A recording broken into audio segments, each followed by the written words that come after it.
Good evening, good evening, good evening, good evening, and good evening to you. Welcome to WeatherBrains episode number 835. It's the pre-show, that magical time of the program where we share boring personal stories, humorous anecdotes, and from time to time we say outrageous things. So hope you had a good few days here. For some folks in the East, they are buried in snow. For others, they didn't get too much, but welcome. So let me get all the embed code stuff going on here, and we will try and make this puppy fly.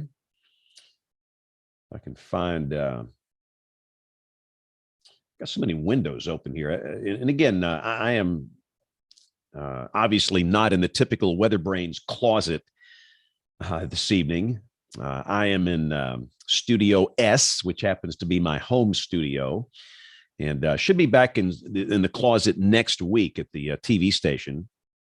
But anyway, you know, when I'm here, though, I can show you some stuff. I mean, come on now. Some of the snow we had in my state. This was yesterday in the northeast part of Alabama. How about that? Sometimes it does snow in the deep South. Just a really good little snow event. It didn't snow the entire state here, but parts of the state did. That's the football field at the University of West Alabama. This is the campus of Auburn University. They had snow falling there in East Central Alabama. And it wasn't a lot for some people. You know, I had enough to make a snowball and have a snowball fight and make a snowman. In fact, not all kids were especially happy about the situation, but it's kind of cool. We thank our traffic reporters we had on the scene working yesterday. And goodness, did you see the tornado down in near Fort Myers with this event in the warm sector yesterday morning? Horrible tornado, an EF2. And fortunately, there was no loss of life here. This was captured from Sanibel Island on the 20th floor of a building there, looking back into that in Iona, Florida yesterday. So it's been pretty busy here with weather. But let's see if we can get everybody online here and invite our folks to join us for our Monday night weather party.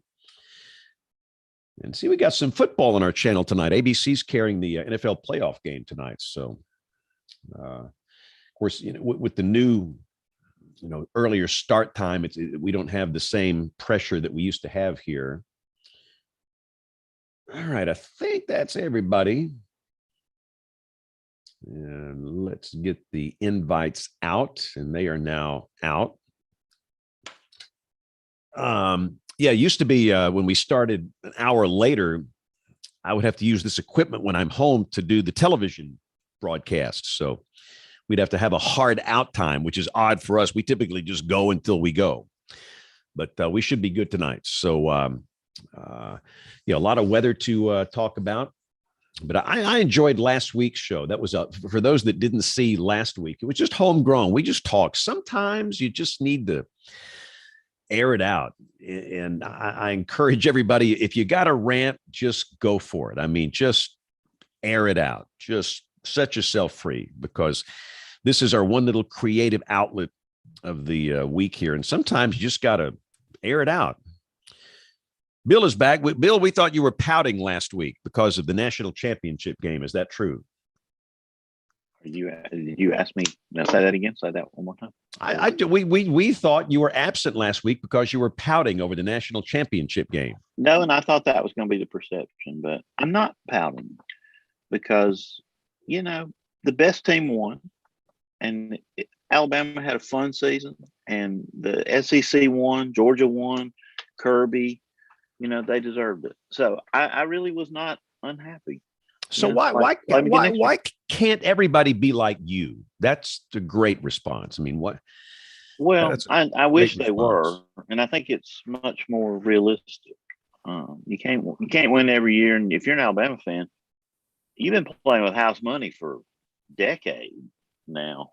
You know, because I knew the night he came to Alabama that he was going to make a difference. And so, you know, for now, I think you got to support him and all those players and everything they've done, and tip your hat to Kirby and that Georgia team. They were incredible. The Georgia Bulldogs. Yeah. Old Larry Munson. He was smiling down one. The director of football operations over there listens to this show. Josh Lee. Well, thank you, Josh, and go Bulldogs.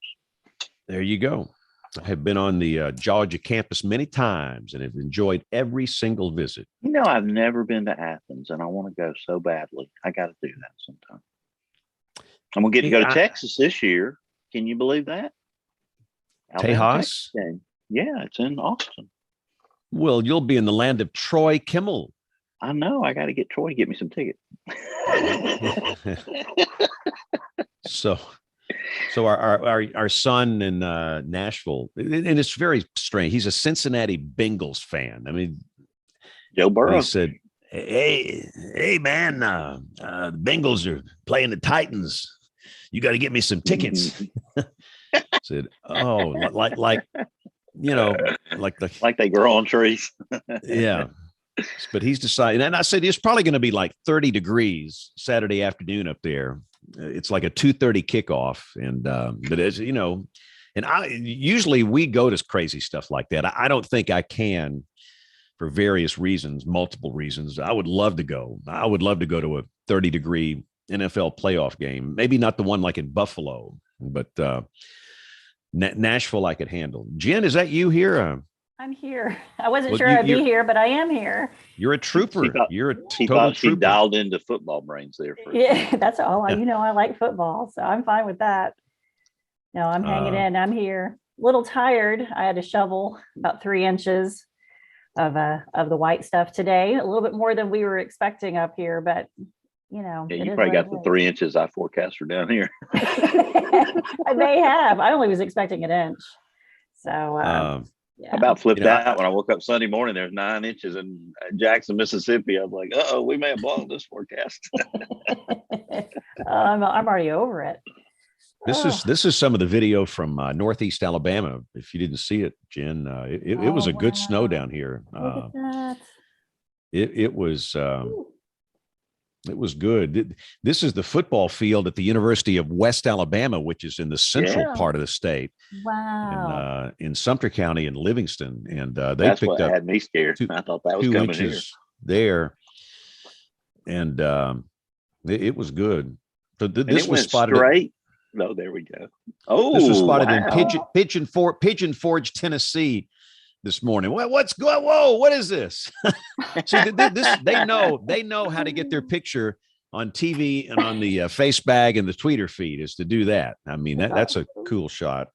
That is cool. That is awesome. I get some of the greatest snow stuff, but did y'all see the tornado down in Fort Myers? Crazy. Oh my gosh. The gentleman that took this video, I contacted him on Instagram, and he was very friendly and allowed me to use it. But he was on the 20th floor of one of the high-rise buildings on Sanibel Island, looking back into that thing.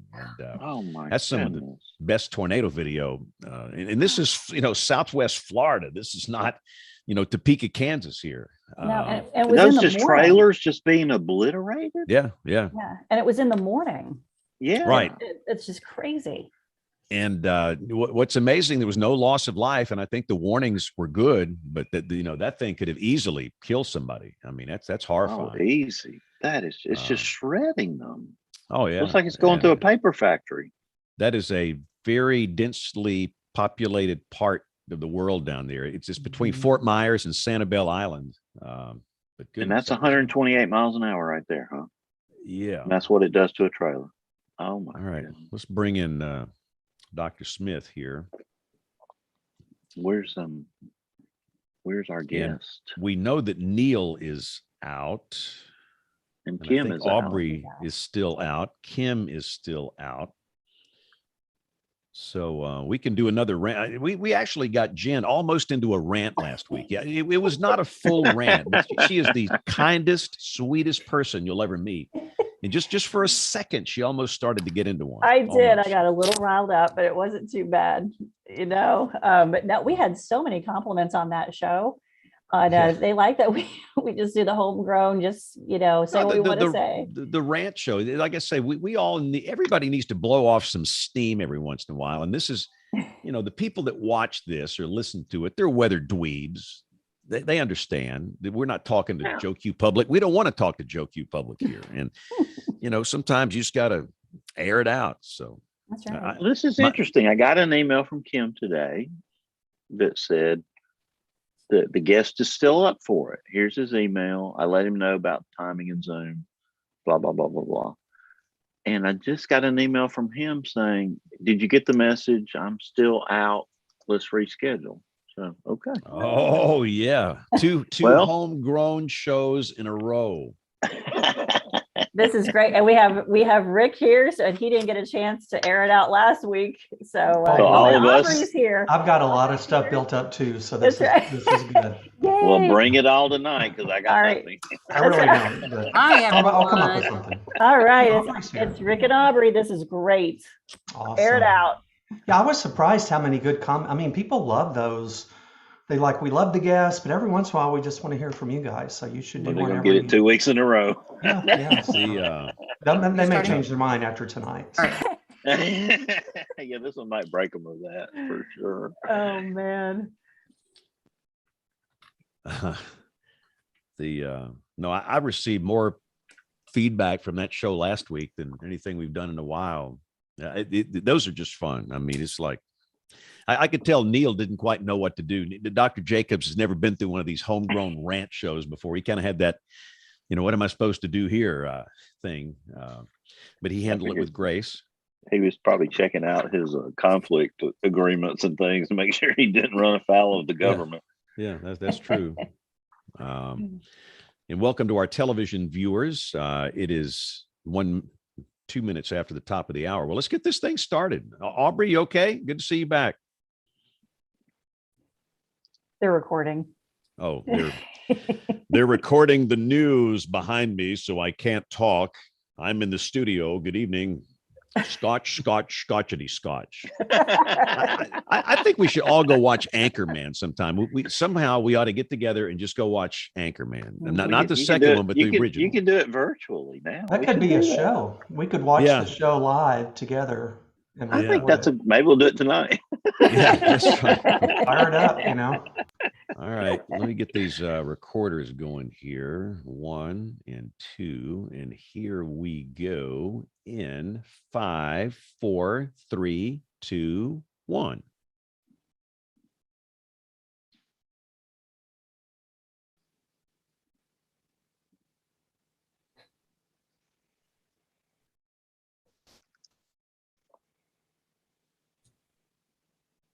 This is WeatherBrains, ladies and gentlemen. WeatherBrains episode number 835, longest running weather podcast in the universe. This is for the 17th of January, 2022. Last week, I called it 2020. It's 2022. When you get old, you don't know what year it is. You don't know what day it is. You don't know why you're here. Well, in why your am I defense, here? These 2 years have kind of just run together. Yeah. So James, I have some news to break to you. Don't play the breaking news thing, but if we were supposed to hear the intro, we didn't hear it. So you may get to do all this over again. Oh, wait a minute. Oh, hang on. You know what? And you did such a beautiful job with that intro. I almost didn't. No, you're exactly right. I've got everything wrong here. See, I do these, virtual programs with schools and things, and I have to change the settings here. So hang on. Hang on. I'm glad you told me that. Now. I know. Hold on, but let me do this. Let me make sure. Hold on. Let me blow the foghorn. Be sure you can hear that. Loud and clear.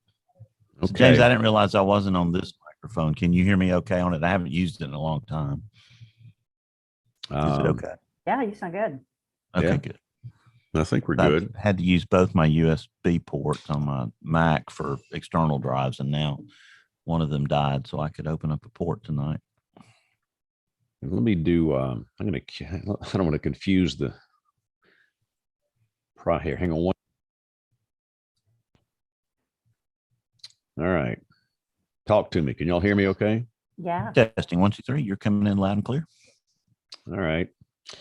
Let's try it again. Here we go in 5, 4, 3, 2, 1. Join the American Meteorological Society by becoming a member of the band.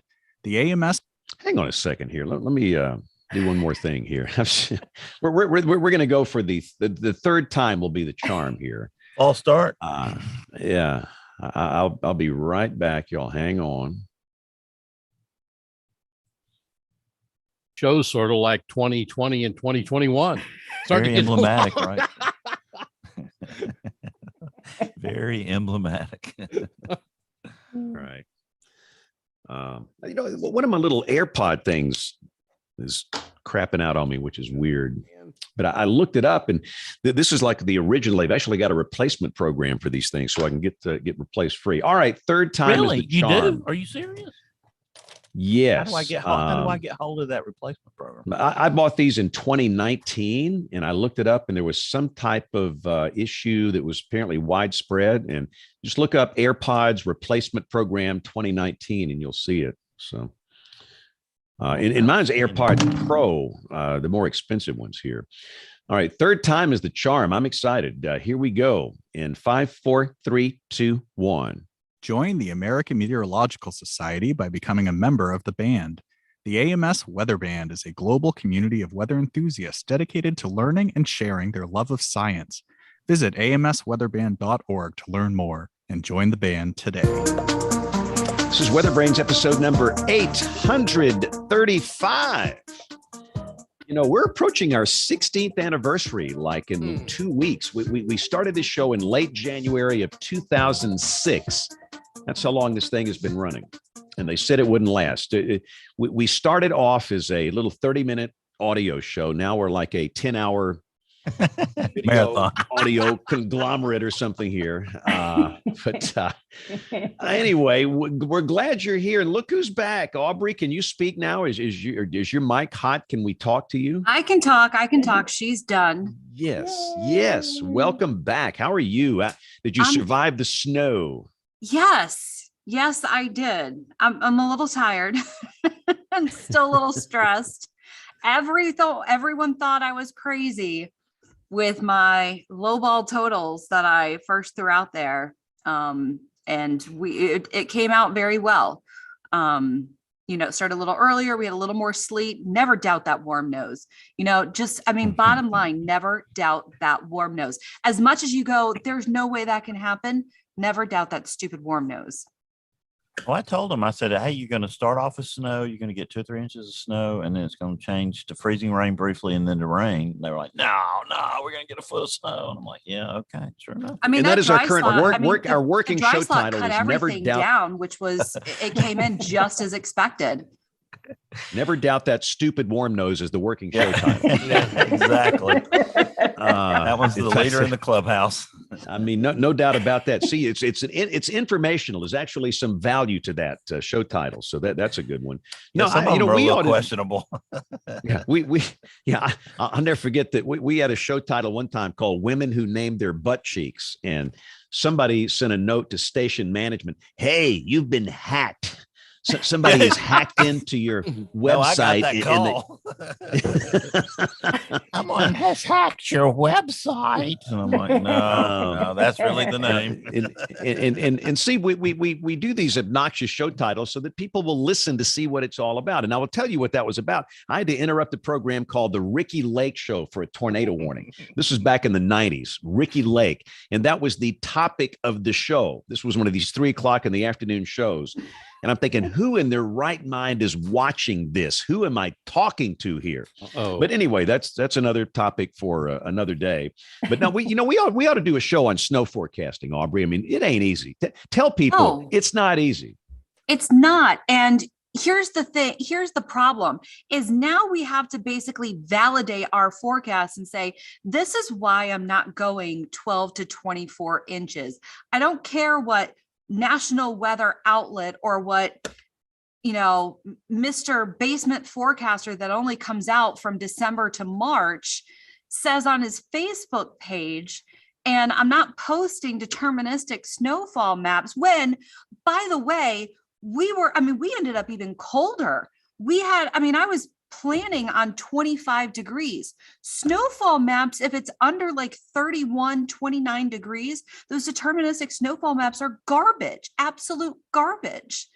because they're only based on a 10-to-1, which, let's face it, either rarely happens or, you end up with differences throughout the storm. So you have to validate your forecast. I have to explain why I am forecasting what I am. And I that bothered me, and that was stressful. Well, I'm glad it worked out, and we'll Me talk too. about that. We will talk about snow forecasting tonight and the insanity that goes with it. Troy, when's going to snow in Austin? Tell us what date, what time. Well, if you look at the National Weather Service forecast, not Troy's forecast, there are some snow. Well, I think they include everything but tornadoes for Thursday.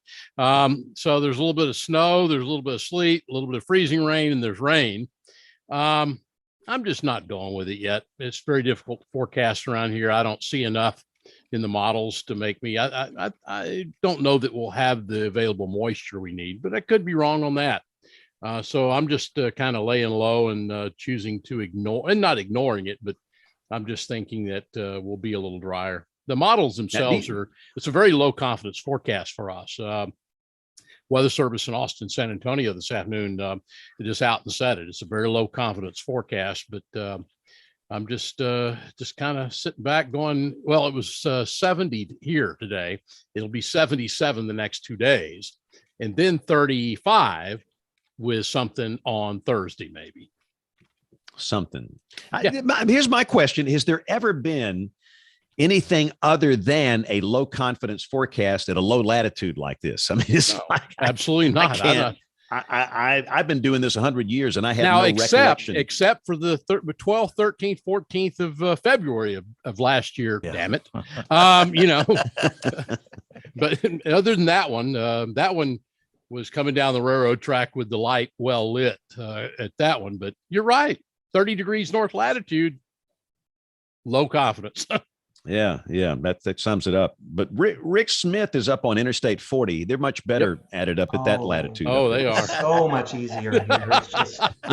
It's a cakewalk. No, I mean, yeah, if we're going to have a homegrown show, I mean, we this topic right here could take us till midnight probably. But yeah, it's a headache, and I love how you said that. We always talk about, well, this is a low confidence forecast. Well, they all are. I mean, it's a more unusual if there's not a low confidence forecast. So precip type, the timing, and then the stuff Aubrey talked about, the external factors that go into it, like the external pressures of, fighting dealing with the internet forecasters. And it's just it's so much more complicated than it ever used to be even. So yeah, but I will still say that Rick's, remember that little 10 bullet point message you wrote out about 5, 6, that's the greatest ever. I used that I pulled it out last week with credit, but that we'll talk about this. In fact, there's no doubt we need to talk about snow forecasting tonight. Speaking of snow, Jen has been shoveling her way through the snow today. I did. It was exhausting. We had just enough that I had to make a decision, snow blower or the shovel.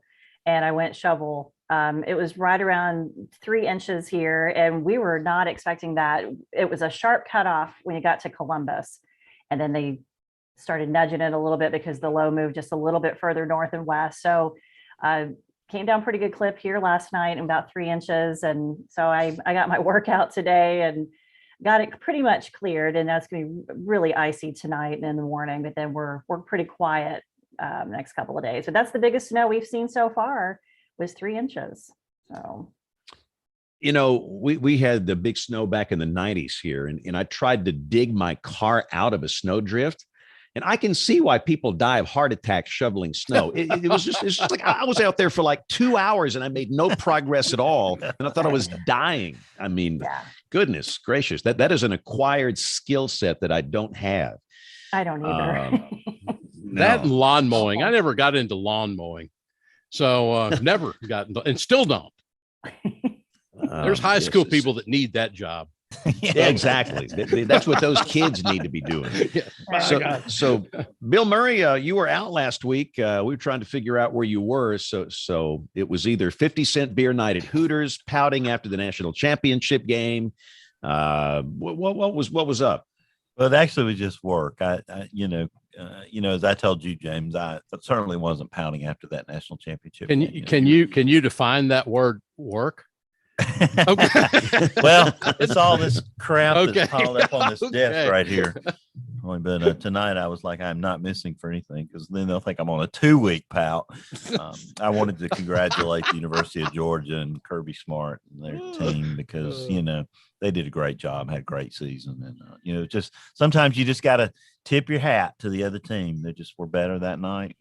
Alabama fans been playing with house money for 10 years anyway.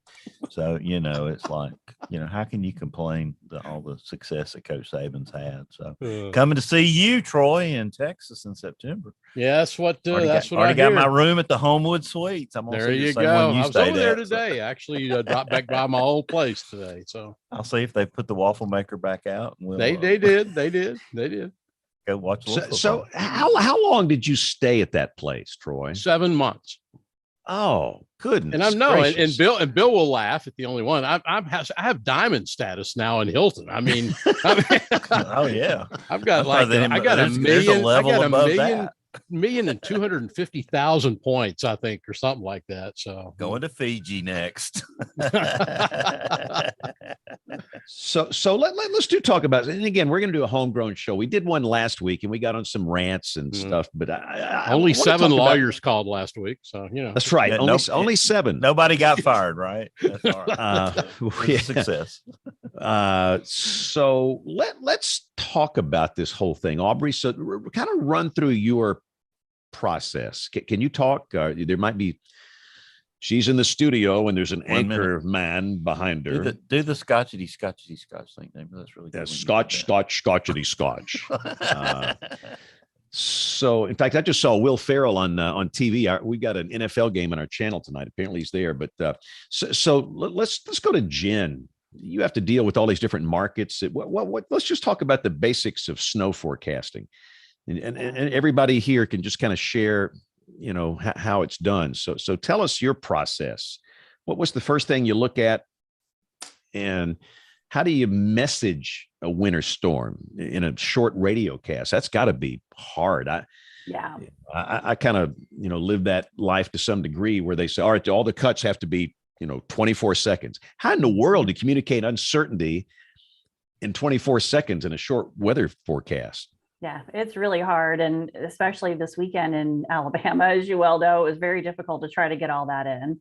I had so many cities that were dealing with the storm through late last week into the weekend. It was just awful. And, I made the comment last week about, because you asked what was some of the hardest places to forecast for, and I said Kansas City, and got my first show title out of that one. It was my pain in the butt for the past 20 years. And then somebody actually wrote to me on Twitter and said, really, anything along I-70 is hard. And I agree with that, actually. Whether you're forecasting for Kansas City or St. Louis or all the way over to Columbus, it's just hard. I have so many cities to cover. I'm always looking at the National Weather Service. I look at some model data and try to get an understanding, but it is seriously for me all about the nowcast when we're in the heat of everything. And, I try my best to give a heads up if it's a couple of days away. I have places like Nashville. That's a difficult place to forecast for. But I have 3 Northern Alabama stations, and those are the ones that were hard this weekend.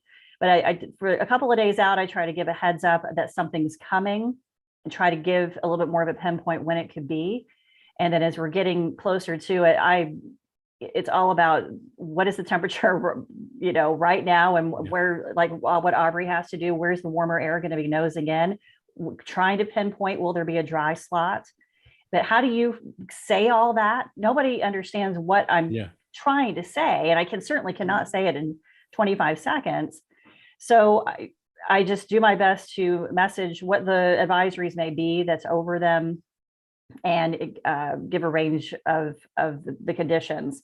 One of the hardest places that forecast for this weekend was Murphy, North Carolina, because you're dealing with the valley, but you don't have to go too far that you're in the higher elevations and you're getting up into the Smokies. So that's a very difficult thing. So you're just trying your best to say, I use words like a myriad of weather conditions across our area, tricky forecast. I let people know right off the bat, not cut and dry, tricky forecast, you know, things could change depending on the track. I said that a lot for 7 days. It felt like I said that a lot. Things could change depending on the track. Where will the cold air be? So I show as much as I can, just the reality of the uncertainties, but let people know enough to know that it could be difficult. And there were some places I did not do very well this weekend. It was just really hard. So yeah, but Jen, one thing that I asked you last time, and having done weather a little bit, I did weather for about a year or two at WSN in Chicago. And that lake effect and the effects of Lake Michigan in winter, especially in early winter, of course, when the water is still liquid. It just, to me, it was, and you can't even get into 20 seconds when you've got heavy snow falling within 5 miles of the lake, and back out toward O'Hare, it's partly cloudy. It's just right there. That's where you go, man, there's just a lot happening today. So, I know what you say when you got 20 to 25 seconds to say it. Yeah. That one just is a no starter. James, you got some stations that have 20-second cuts, and with the outro, you're talking 12, 13 seconds of weather. Yeah. Yep. Yeah. There is no way you can do any discussion, any uncertainty. You just have to lay it out real quick and just do the best you can. Yeah. Aubrey, can you talk now? Not yet. James, tell that ratchet jaw back there to stop talking. This is WeatherBrains. What's the matter with James? These people? James, can I, with Aubrey not able to speak at the moment, I want to show you what my sister Kathy, who is very thoughtful, got me for Christmas. Oh. And guess who she got it from? The one who cannot speak right now. She and Aubrey were sneaking around there. A satisfied Etsy customer. That's awesome. Yeah, it is. It's so great. That's and cool. I had it back on the wall back there, and Aubrey said, I can't see it. So I went and got it. So I figured plug on. Can't miss it now. No, it's good. See, we're going to give Aubrey a chance to plug this business, but she can't talk with us right now. It's killing her. It's killing her too. I know. But James, I am curious, how do you do your forecasts? Yeah. To get the message out. Well, first off, I try and put myself in the place of Fred in Walmart, Joe Q Public. And these people are bombarded with conflicting information prior to a winter storm. Yep. They're going to look at an app, maybe it's a local TV station app. Then they're going to go look at the AccuWeather app. And then they're going to go look at the Weather Channel app. And then they're going to turn on the different TV stations and radio stations, and they're going to hear all these forecasts. And then you got the jabronis, on the face bag with the snow maps, hey man, 2 feet of snow, dude, look at this model map. And so they're bombarded with this. Mm-hmm. And it's like they are overwhelmed with conflicting information. They don't know what's going to happen. They don't know who to trust, who to believe. And, when it's all said and done, 80% of what they've been hearing is wrong, and they don't know who to blame. It is so hard to message a winter storm event down here, especially at this latitude, because it doesn't happen that often.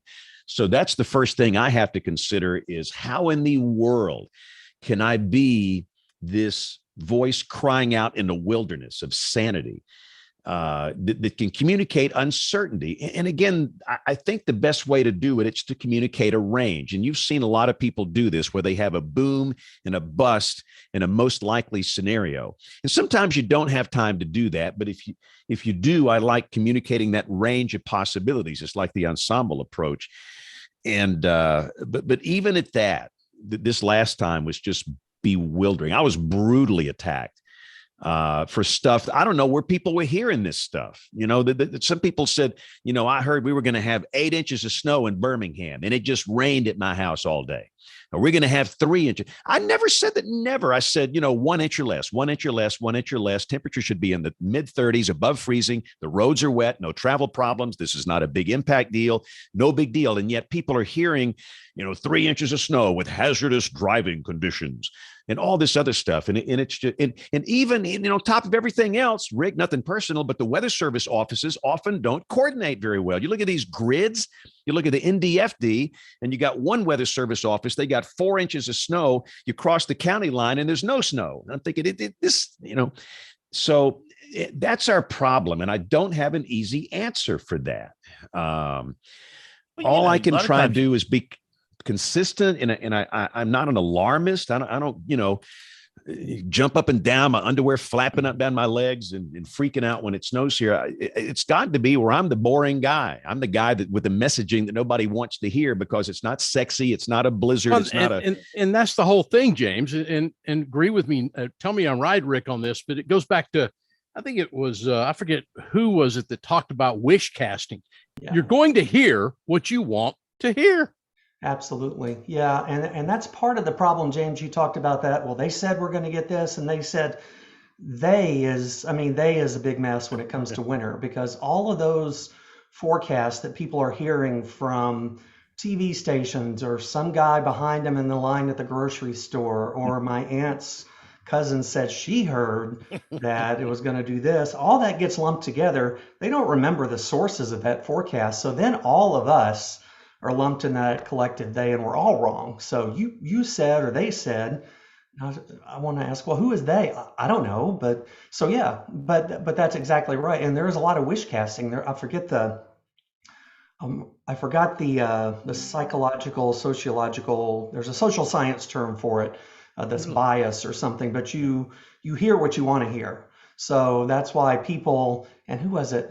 Aubrey, your friend, she was at the hazardous weather test bed with you. Ellen Baca, is that? Oh, Ellen Baca, yeah. She did a video on Twitter a couple of weeks ago that showed, if I say 3 to 8 inches, that doesn't mean 8 inches. That means if you get 3, then the forecast was right. People who want snow are going to hear the higher amounts and gravitate toward those. That's all they're going to remember. They're not going to remember who told them that. And then everybody else is just wrong. So wish casting is a huge thing. Wish casting is a thing that forecasters have to guard against too, because, I hate snow. I hate snow forecasting. I don't want to mess with it. Let's have as little as, I don't think very many forecasters do that, but that's in your head. That's psychology that's in there that we can't really avoid. And it really affects people who are out there, especially the snow lovers, who, God bless them, can be some of the most brutal, mean, nasty. I just don't get it. I will never understand where that comes from. Does snow that big of a deal? Anyway, that's my. No, and Rick, right along with what you were saying with the wish casting. So one thing I think I've realized is I think people shop around for different forecasts, because this is what they do. They take my forecast, but then they go to weather.com, they go to AccuWeather, they go to what's his face basement page on Facebook. They go to the other what's his face basement page on Facebook, and they see some other guy from outside the region that thinks he can forecast, for 18 different states and put out numbers, and they shop around for this forecast. And I actually made a post that said, look, I live here. I work here. I've been here for over a decade or however many years that a meteorologist is in an area. I forecast for like 7 to 8 counties. I have a very small forecast. I'm fortunate enough to have a very small forecast area where I can dive into the detail and I can take my time and I can look up the soundings for, maybe 3 different zones and really pinpoint and calculate what I think is going to happen. Do you think no offense to AccuWeather and Weather Channel and national networks, but do you think there's a forecaster doing that for each individual county in those areas? And so when I try to explain to people, why are you doing this? Do you realize how much time we spend on a local level? It's kind of like, oh. And you know what frustrates me more than anything, and this is actually upsetting to me, is when I have friends that text me, or friends that I know well, not just acquaintances, on Facebook, and they share other information from unreliable sources. I'm like, I call people out. I'm like, what are you doing?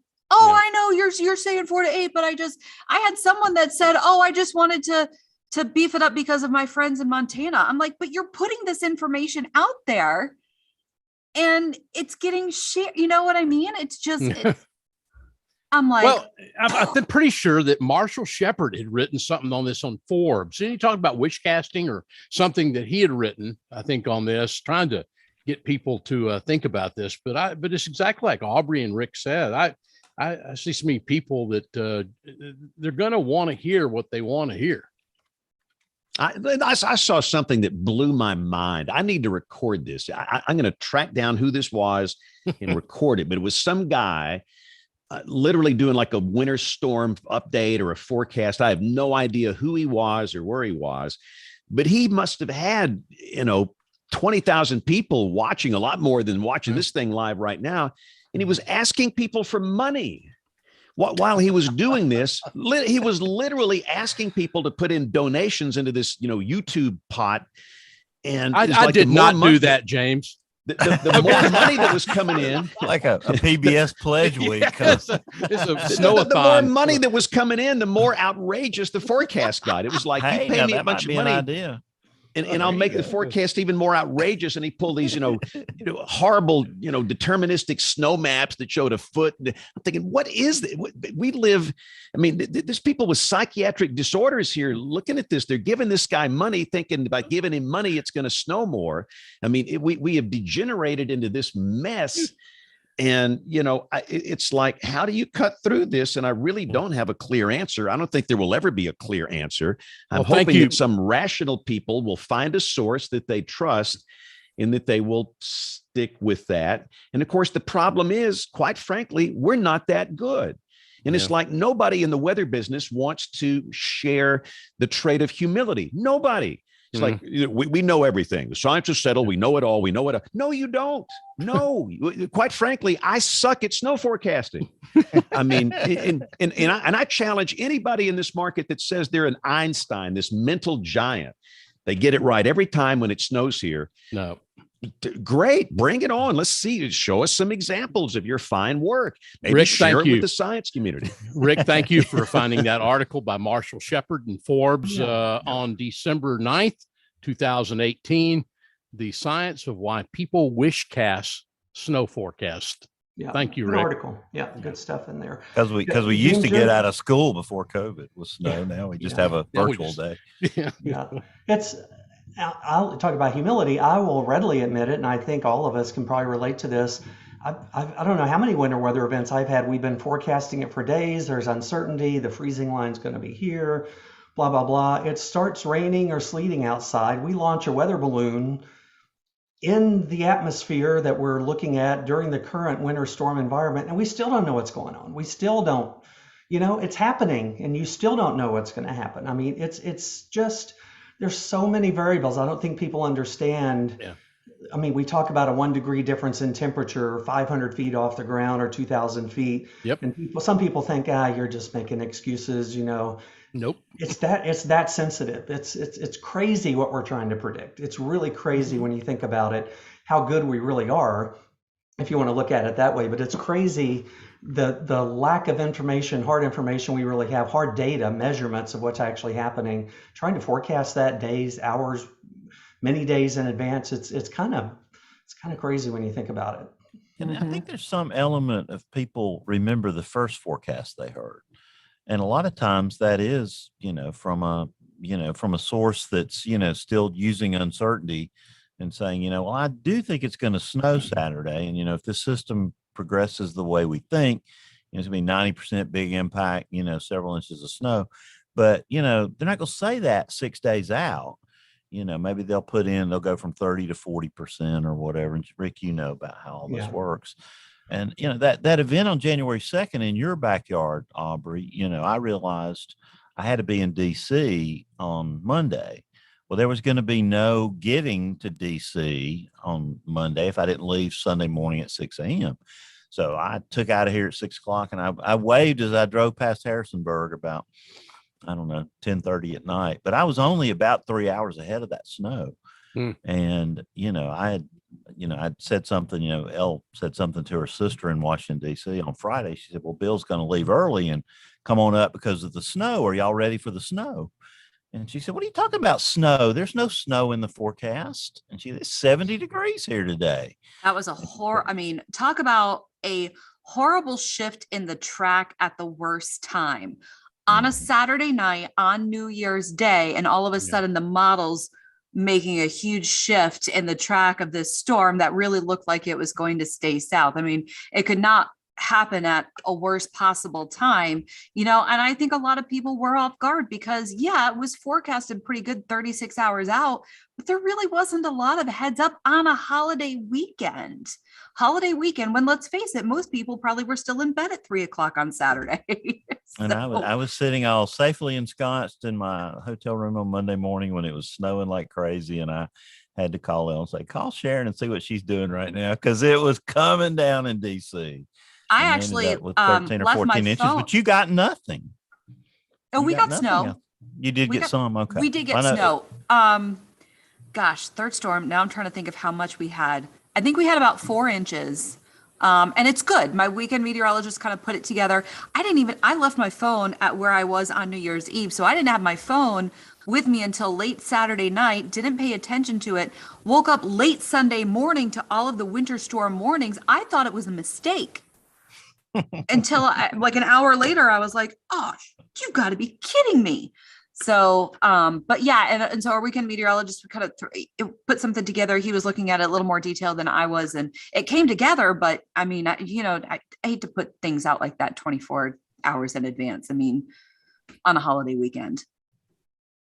Well, it was Rick, when do you at the Weather Service begin to flag a winter storm? When do you start to ease the mention into the forecast within the Weather Service structure? How many days out? It depends on the office, who's working on the shift and what mood they're in. No, I mean, there's a lot of variables that go into that. I will tell you that we've essentially been forced to talking about it much earlier than we ever were comfortable with or are comfortable with now, just because of social media. If one TV meteorologist in the market latches onto something and starts talking about it, or if one thing gets shared quite a bit on Facebook, then we're getting questions from emergency managers who are getting questioned by their city manager or the mayor, who's asking them, I hear we're going to get 7 inches of snow this weekend, 6 days from now. So we have to talk about it earlier. So, I mean, I think it kind of, you can see the ramp up in information. You'll see maybe a mention in an AFD or something, an area forecast discussion about watching this system. There may be graphics. I mean, it just depends on the confidence and what's going to happen. The impacts play a role too. The impacts, like what Aubrey was talking about, if it's a holiday weekend or if it's a big travel weekend, we have directives that tell us, well, you should issue a winter storm watch this many hours before, or winter storm warning this many hours.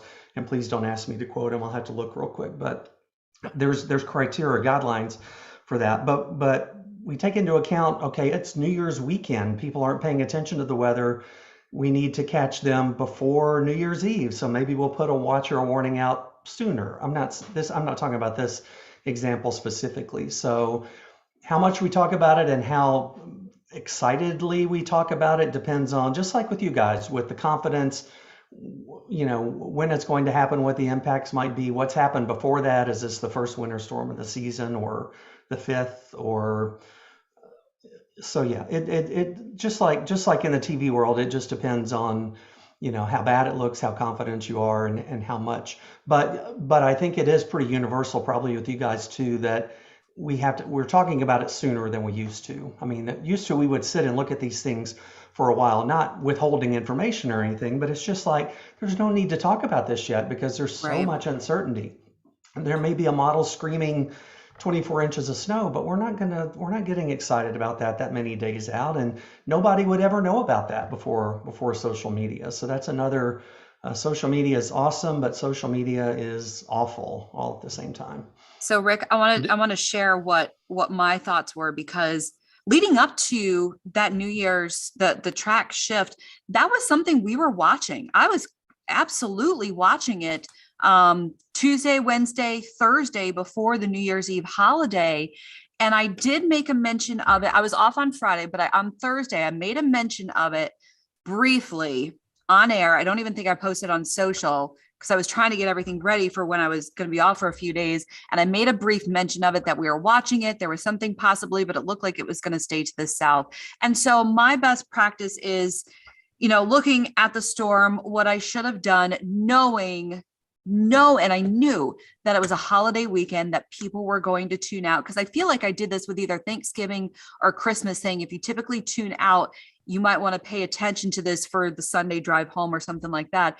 And that's what I honestly should have done. So if our viewers and our listeners can maybe, forecasters can take away from that, if there's something that you really think, especially with a holiday weekend, or with it being a big travel day, or some sort of potential impact where, you might not get that immediate change from a normal day to day, mention it and tell people that, you might not want to tune out, and just kind of check back in every day just to see if there's a change.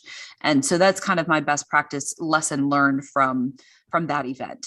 And I knew I didn't do it. Hey, Rick described the coordination between the different Weather Service offices and the CWA boundaries. How often do you talk with Tulsa or some of the adjacent offices? Yeah, there's pretty constant open lines of communication, even if it's just a quiet weather day. There's less to coordinate on a quiet weather day, but certainly we are mindful when we're looking at our gridded forecast system, where we produce the forecast and do the watches, warnings, and advisories. We can very easily see what neighboring offices are doing, what their forecasts are, what they're doing as far as watches, warnings, advisories.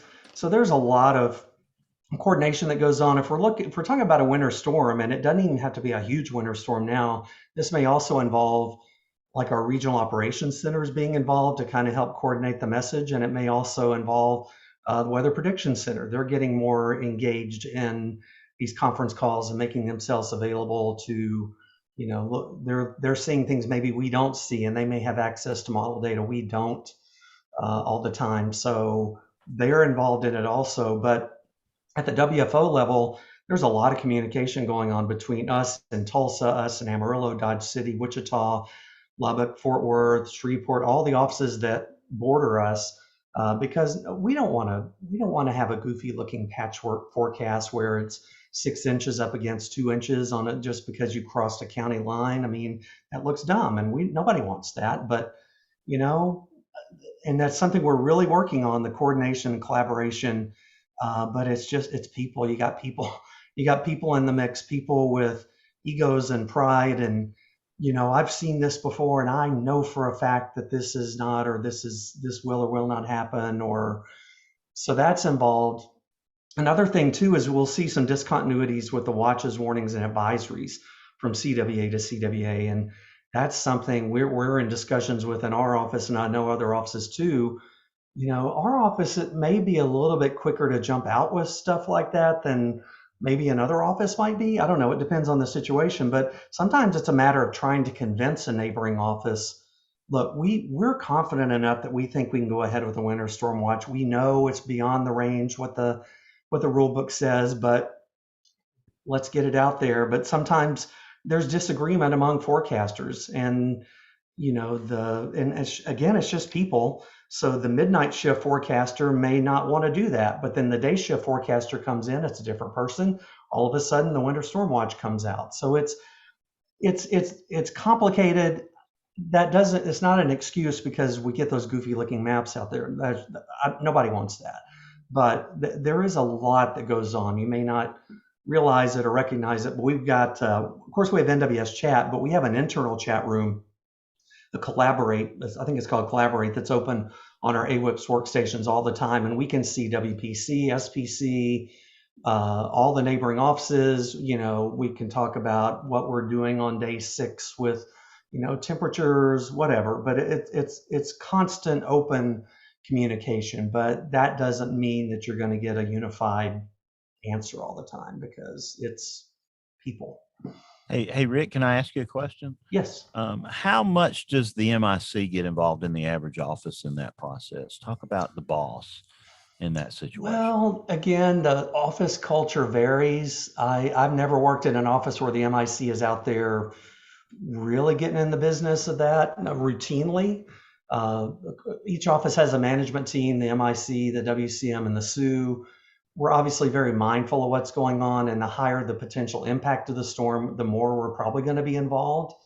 And it's not out of the question that one of us we may try to push harder, or if we don't think the forecasters are hitting the message hard enough, we may try to push or nudge a little bit more, encourage more messaging or things like that. So we're certainly involved, and the MIC can get involved in like that. I mean, the MIC is the captain of the ship sailing into battle here. So if he or she decides, look, we got to go all out with this, then we're going to go all out with it. I mean, but I've just never been in an office, our current MIC, previous MICs. I haven't seen anybody really just jump in there and, move out of the way, let me issue the winter storm warning. That doesn't happen, but certainly we're involved in the process. The management team is definitely involved, because it's our responsibility to make sure that the messaging is as accurate as possible and is at the right level of urgency, I guess. So yeah, the management team is definitely involved in that. So James, talk about your collaboration channel that you set up with the other stations and the Weather Service here in Birmingham, because that seems to have been a very positive thing. Yeah, there's a collab chat, and the only people that are on that would be the MIC, the WCM, the Weather Service, and just the chief meteorologist, not everybody, but the chief meteorologist at the TV station within their CWA. And it's a great thing, because what that's done, it's given us ability to provide input to the forecasters at the Weather Service in terms of what we think might happen, where before we never had any input. It just comes out, winter storm watch, winter weather advisory, da. And I do think it would be helpful, and I know this will never happen with winter storms. I totally understand that, but it would be helpful if we're somewhat on the same page, the local TV and the Weather Service. And I think for most of us, at least I sure have, I've gotten way past that point of wanting to be a cowboy. I think when I was, 22 or 23, I wanted to be a cowboy. I wanted to get it right. I'm going to beat everybody else because I'm better than them all, and I'm going my own way. But most of us have gotten way past that, and we've learned humility, and we've learned the idea that it's best to message kind of together. So yeah, that's a marvelous thing that was initiated. I went on one of my rants at some NWA conference somewhere, and that was born out of that, to coordinate things. And I think that is a good thing. And again, I know that there's always going to be some differences, but it just sure helps, especially prior to really big, high impact type events. But so here's my question for everybody here. So you're seeing signals in modeling, global models 5 days out. You get to within about 3 days. What's the first thing you look at? What do you do? Forecast soundings? What are you looking at? Troy, you're an academia guy. What do you look at? What first thing you look at when you're trying to forecast snow 3 days out? Well, I think probably, and this is what we're looking at on Thursday. The question is, I'm not so sure that the temperatures aren't going to be supportive of this, but I wonder about how much atmospheric moisture and where in the atmosphere we're going to find the moisture. And, so many times around here, just like Rick said, it's you sit there and think, well, we're not gonna have the moisture available, and then ends up the temperature's what screwed up, or something like that. So it's, 1 degree here, 1 degree there. I tell the story from years ago here in Austin, a winter storm that, again, looked like the train coming down the track at you. The cold air was going to be here and everything else. Model 6 days out, Rick, here in Austin, we're saying snow and several inches of snow. And we finally snuck up on that Friday. Winter storm warnings are out now. The temperature's fallen to 25 degrees here in Austin.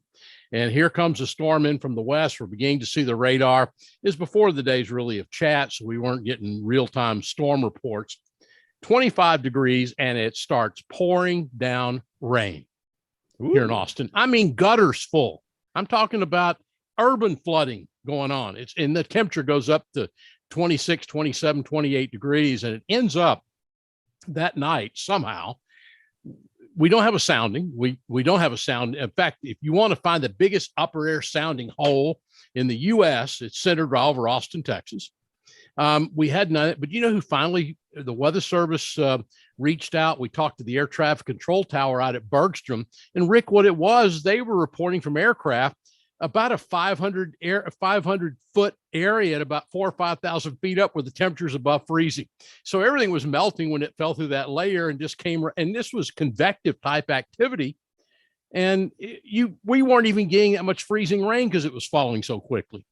Now, as the column cooled, we started getting snow later that night. But there are kindergartners from that date here in Austin that still hate because we said it was going to snow, and all of a sudden it's pouring down rain, and it's 27 degrees. And the answer I give, and nobody ever likes it, and you won't have any more fans, is, well, it did snow. It is snowing right now. It's just. Oh, don't tell them that, Rick. No, I don't. 6,000 feet up. Yeah. And try explaining to those ticked off people why it's 25 degrees and pouring down rain. People think, well, if it's below freezing, it's supposed to be snowing. Right. So it's a mess. It really is. Oh no, and that's what I tell people in Austin. I tell them it snows over Austin every month of the year. There's not a month of the year in Austin, Texas, it doesn't snow. You get a thunderstorm, there's snow up there at the very top of this thing and everything else. And I kind of let it go at that. But they're not usually amused. No. All right, Rick, 3 days out, what do you look at? Honestly, I look at the forecasters at the office who are doing the real work.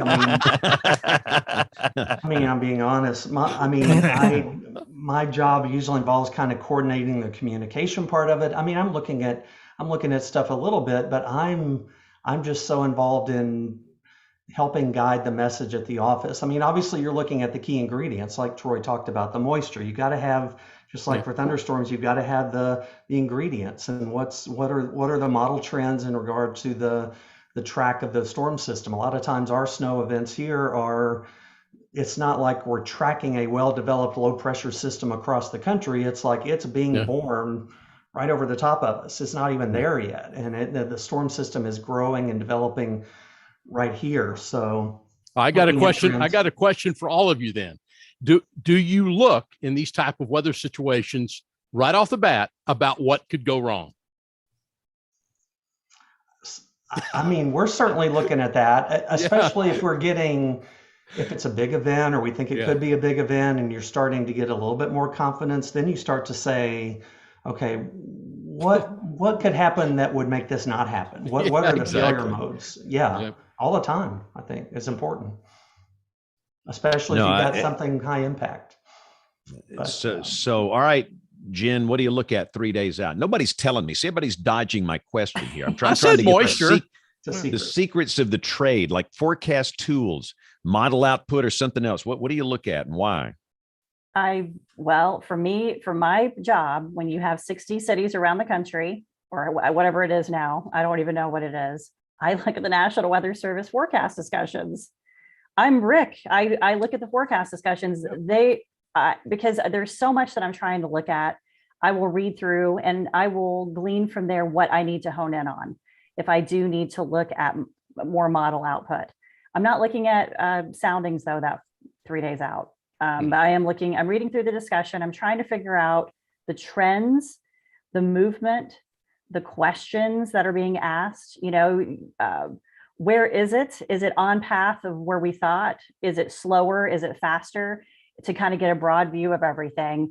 And then I will kind of take the country in chunks and be like, okay, here's who I have in the central parts of the country.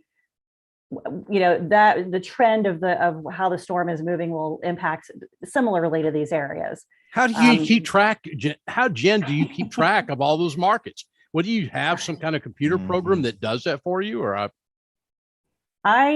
we have, and I created a little portal for us because we have to keep track of the introductions, the outros, the contact information, and our base forecast is always a National Weather Service forecast. And then we can tweak it from there based on trends, because a lot of times we can give the forecast, but because we are so short in our time, I nowcast all the time. It's all about the nowcast.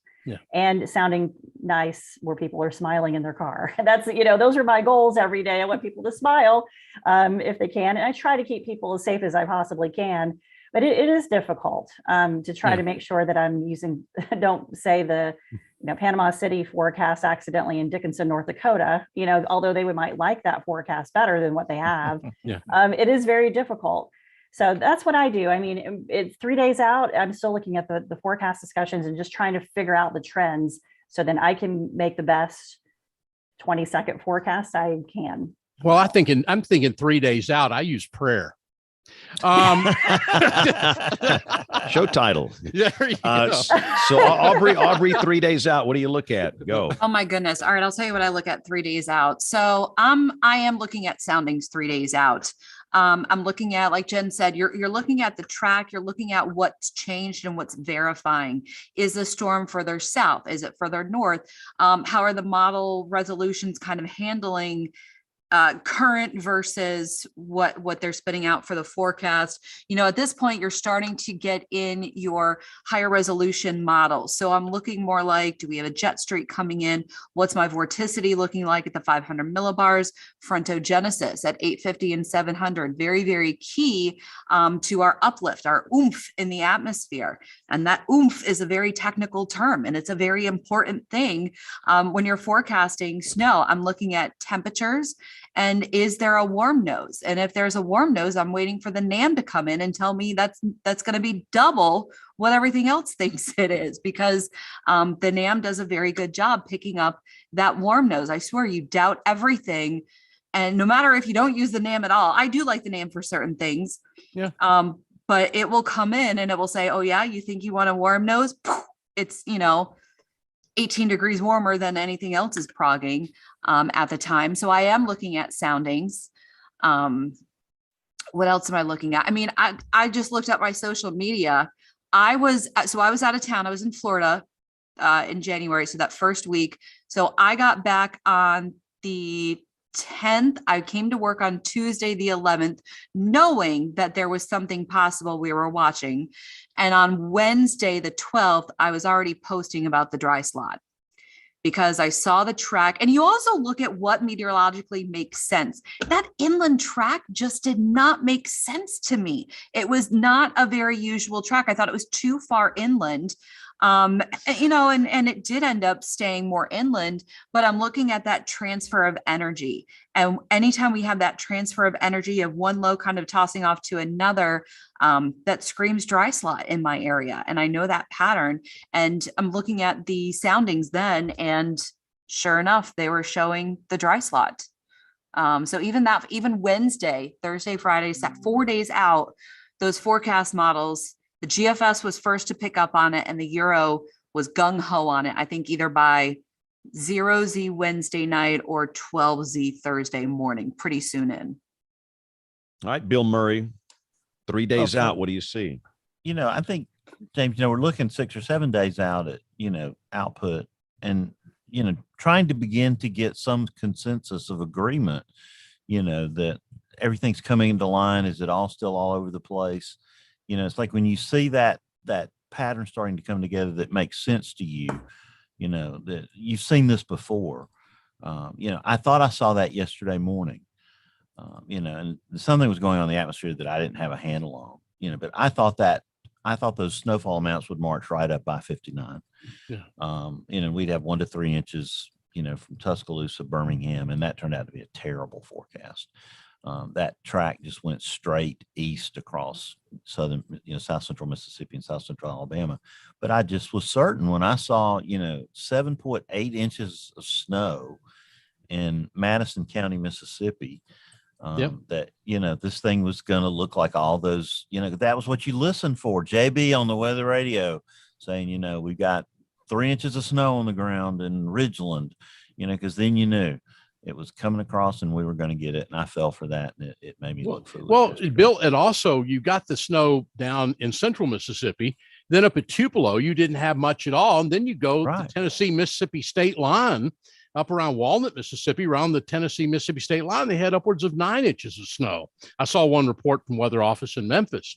And that's right. You sat there and you watched that during the day on Sunday, and it just wore your brain out trying to figure out what was going on with all that. But Well, I knew my forecast was gone about 1 o'clock. I just like threw in the towel. That's where the prayer comes in, Bill. Prayer. The next, some are delighted, some are disappointed. Post comes out, at that point. Well, the other thing too, I like to do analogs, pattern. You look at the upper pattern. Look at where we are. What's happened in the past with a pattern like this, pattern recognition, and that's a week out, and then you get closer. I try and think back, and I wish we had like a SIPS analog page for winter storms. And there's a little bit of winter storm stuff over there, but not really what you need. But and I've been doing this 43 years. I try and think back. Okay, what happened in a situation like this in whatever year? And you learn from what's happened in the past. That helps you with predicting the future. Hopefully. But the problem we have here is that we're at a low latitude. We just don't have a lot of these things. We don't have a lot of analogs. We don't. And that just makes it hard. But is there any other snow forecasting trick that you guys want to share that will help the world here to make the world a better place? So I do have a question they on have that. They have tricks, but they're not going to tell us. See, it's a secret. So I have a question actually based on that. And Troy, let me say, I'm sorry. I don't know why my chat thing keeps defaulting to private messaging Troy. So, okay. So sorry, Troy, but I'll just say it here. What I was trying to type in was I have a question. And so James, what you were looking at, and I haven't had a chance to dive into this, is there an analog? I don't know if it's SIPS analog or anything else that has historical low tracks where you can pull up low tracks, or is that what you were talking about, like with winter storms? It just doesn't to my knowledge, that doesn't really exist. Rick, do you know of anything like that within the NOAA organization? I don't. I'm not aware of anything like that. Where's our super smart grad students? There you go. Yeah. Someone whip something up. Get the chipmunks going, Jen. I need to. Yeah, because I just love looking at past events.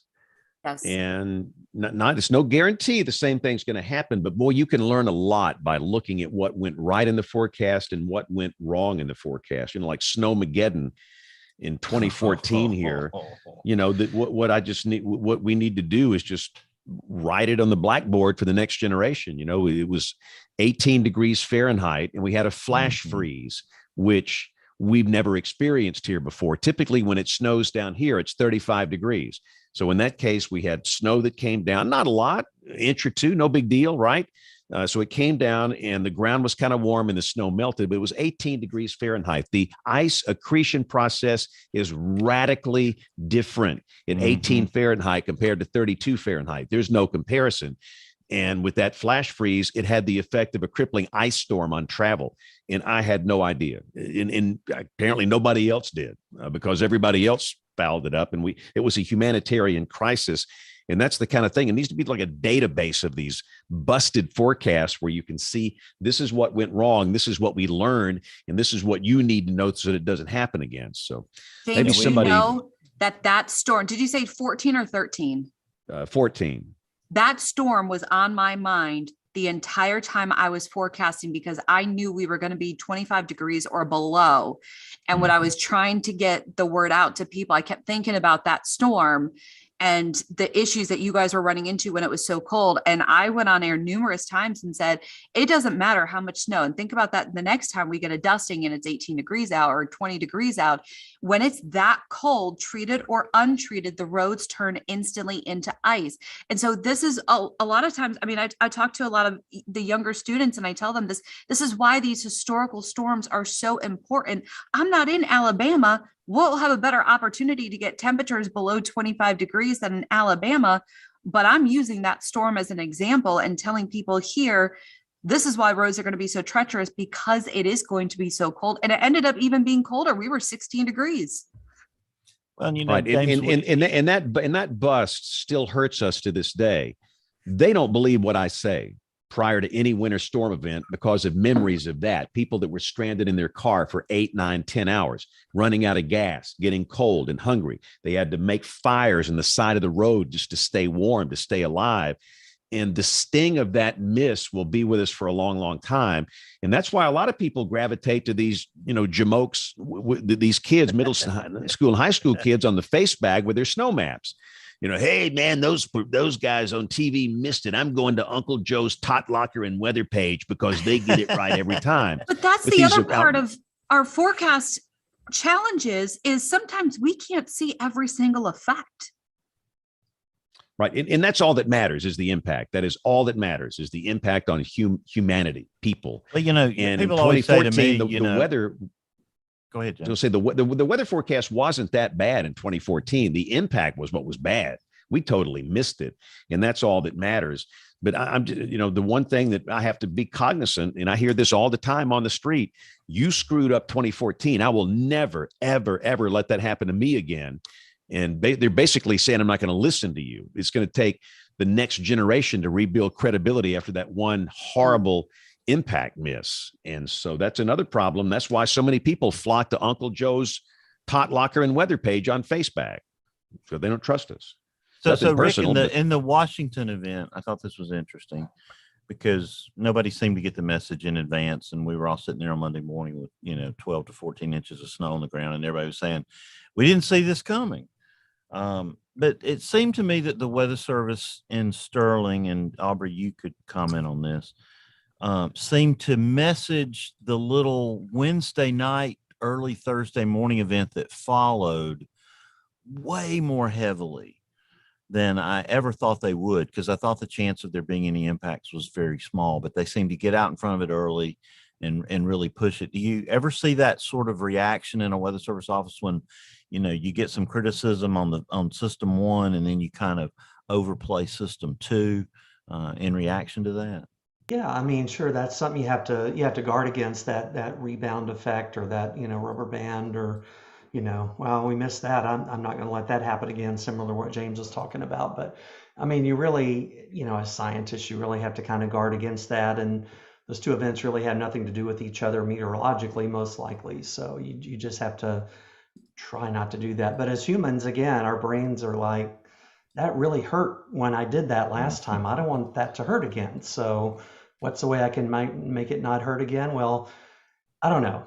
It depends on who you're talking to, but you're going to get a lot less flack from, well, no, I'm not going to say that because that's not true. Never mind. Yeah, you have to guard against it. I was going to say you get a lot less. People are not usually going to complain if you don't forecast enough snow. People that like snow will be mad if you tell them 6 to 8 inches and they don't get 8 inches, but that doesn't apply to the decision makers and people like that, the departments of transportation. So never mind. And I'm sure in that Washington event too, an early morning surprise, James always says, there's always going to be surprises. So a little bit of freezing rain on a Thursday morning could have been extremely impactful. In that rush hour, if it came without, with any warning at all, you can just, your Bill, mind runs wild.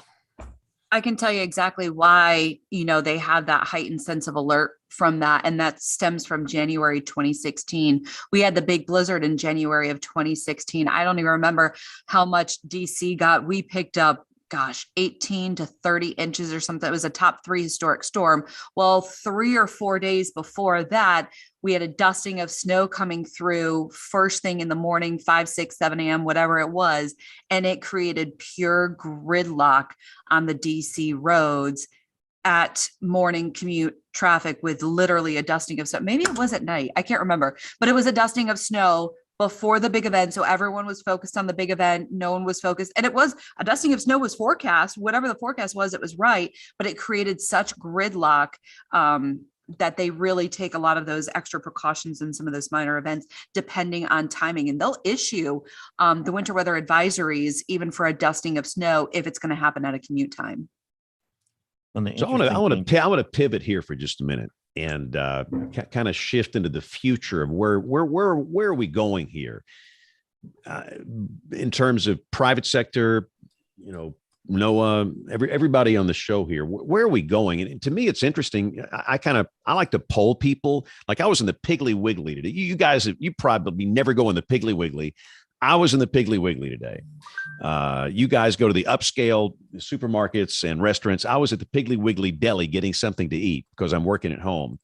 And I like to poll people. I talk with a lot of people in there, and I just ask them, how did you get information? Because they're hearing, of another snowstorm coming, the rumors, of course, with the Facebook people. But with this last thing on Sunday, there were a lot of people there griping, said they heard it was going to snow several inches and we're going to have all these travel problems, and it just rained. And, so I started to ask people, where did you get the information? And I would say maybe 1 out of 30 said they got it on television. Almost everybody said they got it on their phone or on social media, which I think is telling a story here. And now during an event when it's ongoing and you've got people stranded and you get the helicopters up and you got live coverage, I think people watch that. It's like tornado coverage. They're going to watch that. But weather forecasting leading up to an event, I don't know. Goodness gracious. So what's the future? Jen, you're a radio person. How long is your position going to hold out, you think, doing radio weather like that? Where is this all going? I'm praying, as Troy has asked me to. I continue to pray every day that radio keeps going, because it's been around for 100 years. You still have a radio in your car. So thank goodness. I'm hoping it lasts for a while. I think radio is still a steady medium that I know the young folks may not know what radio is. They certainly don't know what an AM radio band is, but I think the radio is still something that folks want to listen to. And then there's still these local stations, and they are trying to stay local to impact the community. And so I think it'll be around for a while, but they are having to compete, and they have to have their presence on social media just as much as anybody else does. And I only have one radio station that I do Facebook updates for, and it's not on Facebook Live, but it's Facebook written, and I'll write out the forecast and interact with the community that way. I think that's important to continue to do that, because folks do go to Facebook for stuff like that. But I'm hoping radio sticks around for a while. I'm grateful that it's still ticking. Well, Genia, that's funny, James. Let me say something right here. There was a program, and I mentioned this a few weeks ago, but NBC ran a radio program called Monitor that started in 1955, and it ran until 1975. And it was like a weekend long, 18 hours of programming. And, I listened to some of those early Monitor shows, and they were bemoaning that television might put radio out of business, and that what they were going to have to do to save the medium. And I thought they were worrying about this 70 years ago, and they'll probably still be worrying about it 20 or 30 years from now, because I don't know if radio is going anywhere. It's probably changing like everything else, but it's still got a place. There's always going to be a need for audio, people listening. Yeah. That's always going to be there. But the business model, you don't need these towers and transmitters really anymore. I mean, I know it's nice to have in case of an emergency, but they can't justify the expense of that. And for people listen to music, they're going to listen to their phone or iPod or whatever. They listen to whatever they want to. The audio medium will always be there, but it's going to be a radically different model. And that's the whole thing. I like that we can get, Jen, some of the AM stations on streaming. All of them are probably streaming. Mm-hmm. And besides watching James on TV when we have a storm outbreak going on in Alabama, I like to pull up my AM stations up and down the plains when and if we have severe weather there, and listen to what a great job some of these stations are doing, and they're doing it via streaming. Mm-hmm. Whereas James, 35 years ago, we had to wait till the sun went down, and hope it was exactly. It was a clear channel station, not the clear channel we know now. WBAP. But I'm amazed at some of the great AM stations that still do severe weather nonstop and tornado outbreaks in addition to TV. Well, Bill heard stations in our area that do continuous coverage, and it's amazing after a severe weather event going out to Western Oklahoma and hearing people saying, well, I was listening to so-and-so on this station out of Weatherford, Oklahoma. And people are still doing it. Your power is out, or the TV stations aren't talking about you because you're not in the metro area or whatever. Radio is still alive and well, maybe not for the younger people, but there's a lot of people who are depending on radio. Plus around here, most of the radio stations have some agreement with the TV station where they'll simulcast if it's a Yep. big event. So Mhm. you're listening to the TV. So yeah, I grew up listening to radio and severe weather coverage on radio. Those long nights, scared to death of the storms, and WMC radio in Memphis. They had a guy on, Steve Thomas was his name. He was a news guy, but he was so into weather, and it was just like, it was the coolest thing and the most terrifying thing, because I was terrified of storms, but it was just such good information. I still see a value in that today for sure. And WWL New Orleans during Camille And- on that Sunday night. I still remember sitting in North I was there. Mississippi listening to WWL that night.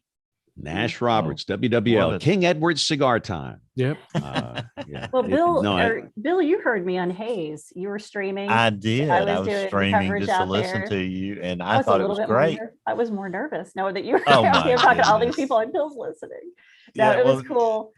you were doing such a great job, especially your repartee with the local announcer, who seemed, fairly inexperienced at radio, but really knowledgeable about the local area. And it was fun to hear that interplay as you covered it. Yeah, I do. but still again, love doing I that. want to stress, I think, the audio medium will always be there, but the business model has to change. These stations can't afford, Yeah. upkeep on these towers and transmitters and the power bills and people. And most radio stations have cut back. They're just, automated. They're computers from Walla Walla, and there's voice tracked, and they still got the live morning drive. It will be a smaller, set of radio stations, I think, but they'll still be there. But and it's like television. It's the same thing. The people that are watching these newscasts, they're getting older and older and older. The next generation will not use this product that I've worked in for all these years. They just won't, because they use their phone. They're going to find news on their phone based on their political worldview that makes them happy, and they're going to go find that, or they watch TikTok videos, or that's how they get news now. And they will not come to television. And we have to realize that this thing's got to be reinvented. You can't, maintain a television news operation based on tornado days, because you don't have that many tornado days or big breaking news days with some explosion or some, mass shooting or something. It just doesn't happen that often. And the television model has to be reinvented as well. And I think something better is going to come out of this for the next generation. Don't exactly know how. You can get 1 million eyeballs on a product, but you got to be able to monetize it. And something will happen. And so many kids don't even want to do this anymore. They don't. They want to, instead of doing weather on television or whatever, they'd rather just be an influencer on TikTok and make gobs of money. That's where the money is now. It's being an influencer. So, James, there's I a lot see of this, people. James, there's a lot of people in our industry that don't want to do it anymore. I hear from so many people wanting to get out of this profession. The great migration. and it's James, hard. I want to say too, when you do such an incredible job with your radio. And I know that the 3 weeks a year that I get the privilege of doing just some of your radio, I get more calls during those weeks from people saying, "Hey, heard you on ZZK this morning, heard you on, Kiss FM, whatever." You do such a good job. I see you drop boxing your town square stations in Tuscaloosa, because, the notifications pop up on my computer when you change the files. And, you're constantly, even on the weekend, giving them new updates when you see the weather changing. And, there must be some value in that, or they wouldn't keep doing that. Yeah, I mean, and again, they can sell it. That's the thing. They have to monetize things, and they can sell whether it's tangible. What Jen does, that's an easy sell. I mean, goodness, that's something they can go out and sell. But anyway, I'm just concerned over the pain that will be involved in the changing of the business model for the mass media. And I agree, Aubrey, people are tired. Most people don't want to do this anymore. I've had a opening at my shop, since Brian Peters retired. Mm-hmm. And I've just not been able to fill it because nobody wants to do it. Or, a lot of people want to work, but they don't want to work part-time. And even the ones that want to work full-time, I would if there's one full-time opening, I'd get 100 applications. Now maybe I get 10. Really? And television is more. The hours are tough. The money's tough. I mean, or starting vacation time is, there's a lot of, you really have to love this profession, and there's a lot of sacrifices there. And what it's done, it's morphed into a 24/7 job. You're not just on television for an 8-hour shift. You are mandated by management to maintain all your social media accounts, have all these engagement scores. You walk in the newsroom, first thing you see, monitors with engagement scores of talent in the market. And you need to be number one. You need to be pushing more stuff to social media. And which goodness, I see so many journalists that are dancing half naked, drunk, smoking weed, on their TikTok channel. And I don't know if they've been forced to do this by management or what, but what kind of credibility do you have if you're drunk, half naked, smoking dope, on TikTok? I mean, we're in a very strange place. And Aubrey's right. It's just hard to get people that want to do this anymore because that generation will never use this. It is of no interest to them, none whatsoever. And for the people that love weather, they're migrating away from the old television model. They want to work for Rick Smith in the Weather Service. And so, Rick, and we talked about this before too. I mean, you're in a different world, but what's the future look like for the Weather Service in 10 years? Right now, you're waiting on a new director. I mean, where's it going? Will you have more people working for the Weather Service? Are they going to shut down the local offices and go automated? What's the future hold for you? I've heard nothing about that. I mean, in the Weather Service right now, the emphasis is really on just continued being a science-based service organization, and really it's on this impact-based decision support services. We've heard that over and over, which is essentially what we've been doing forever, but it's got a formal title now and a little bit more focus and energy pointed at it. But no, I mean, we've got 2 vacancies at our office now, and there's a announcement out that I think just the announcement closed here recently. I would anticipate by the time we get the list of applicants after it's been gone through, we'll have over 100 on there. I mean, and that's like at any Weather Service office. And we have seen more.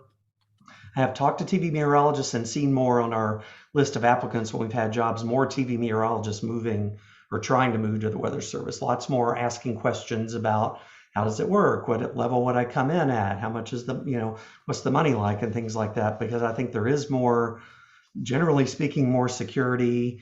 The money may be better eventually after you go down the road a little while, depending on where you are and things like that on the media side. But I mean, I think I'm optimistic, not just because I get to retire in several years from now, but I'm optimistic beyond that. There's going to be a need for the Weather Service in some way, shape, form, or fashion.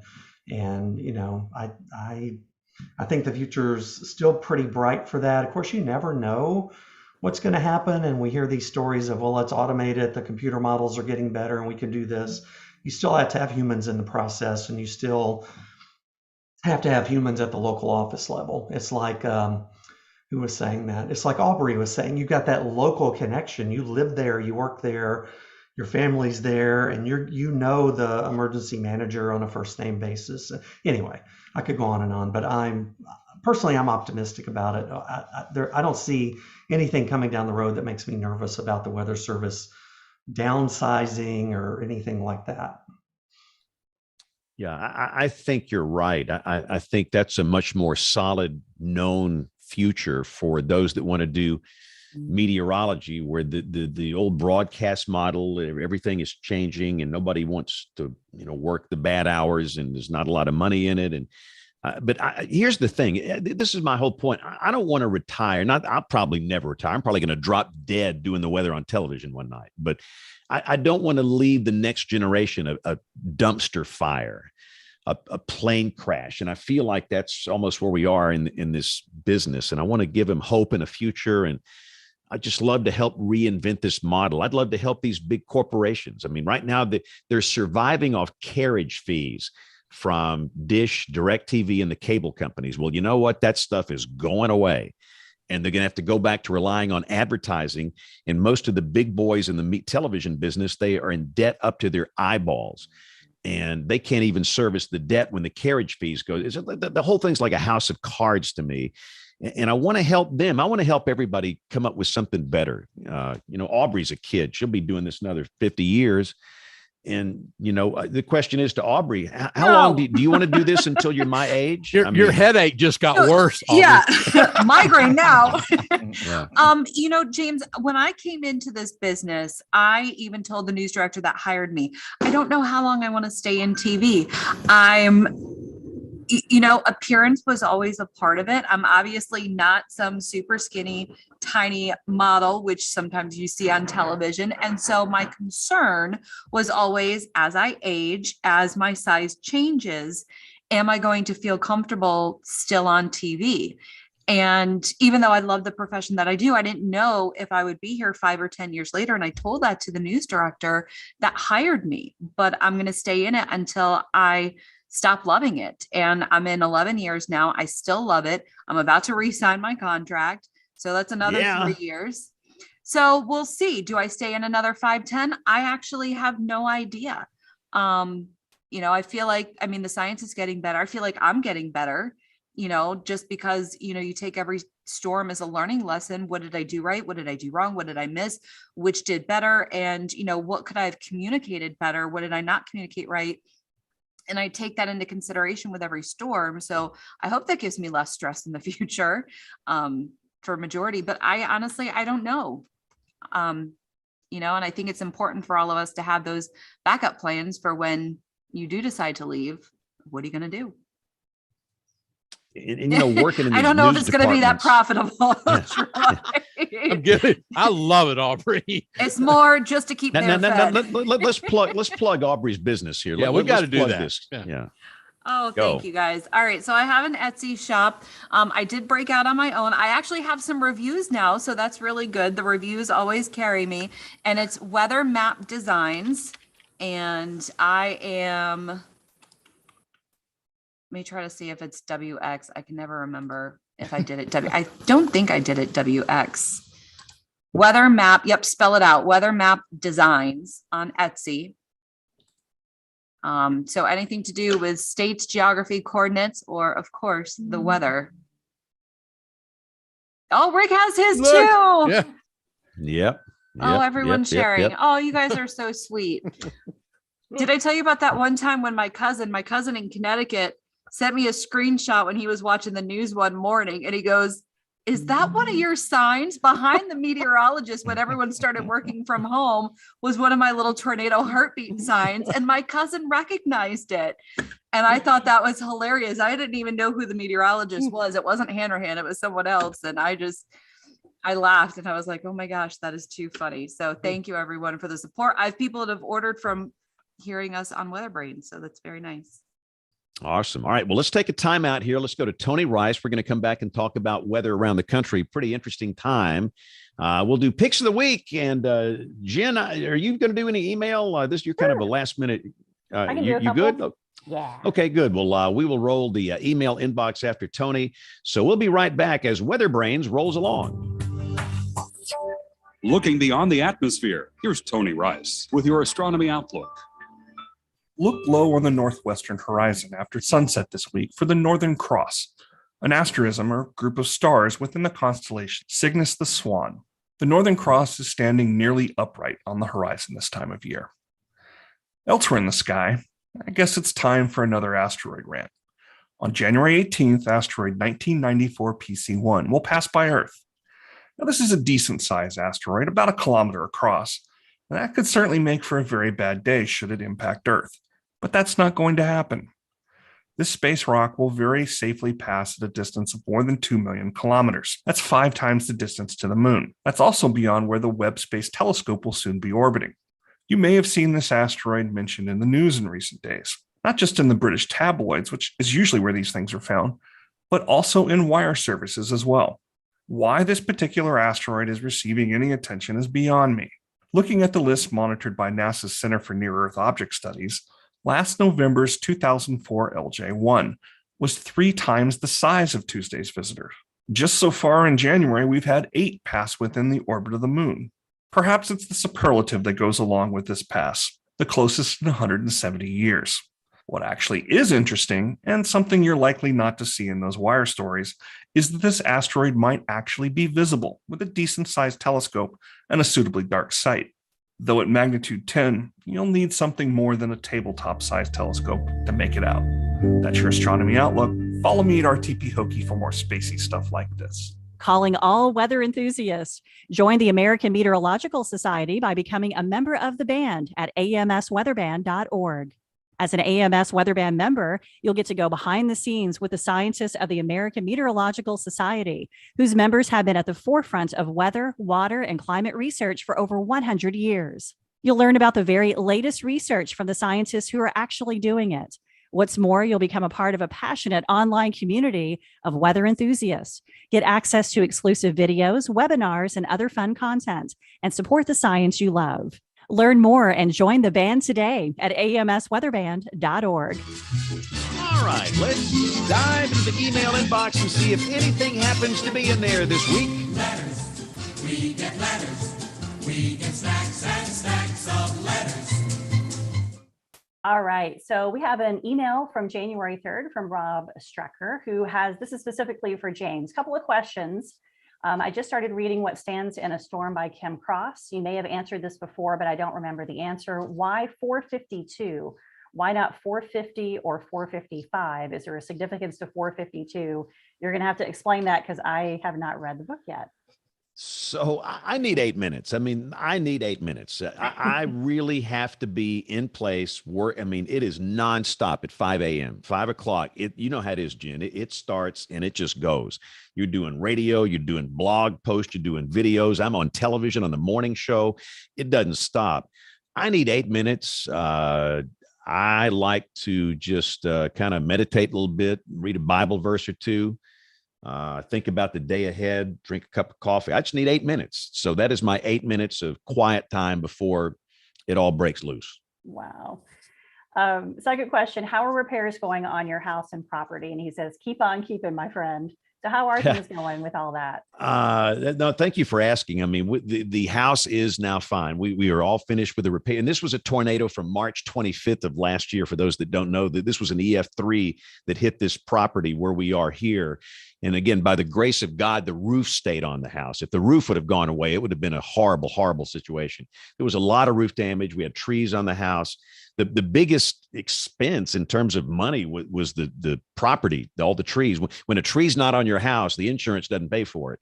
And we had to clean all that up. But we are very blessed, and house is fine. And my wife got a do-over on the yard, kind of start over on the landscaping and everything. And neighborhood looks a lot better. It's going to take years and years. I mean, we have a horse farm just down the street. They're not going to rebuild. It's just too expensive, and they're going to shut that down. But anyway, the landscape, it still looks pretty rough out here, but the house is fine. So thanks for asking. So we got an email from John Huntington. I guess if I don't toot my own horn, no one else will, but he was in an article that somebody needs something so they don't get the foghorn. This is a really cool article from Curbed out of New York. New York storm chasers don't have to go to Kansas anymore. A small community of weather enthusiasts has plenty to document close to home, and he's one of those storm chasers. And so he sent this article. It's very interesting, good read. So either pick it, if somebody needs a pick of the week, use that, or we'll throw it in as a backup pick of the week. So folks can read that article about John. And then we have a couple of guest suggestions.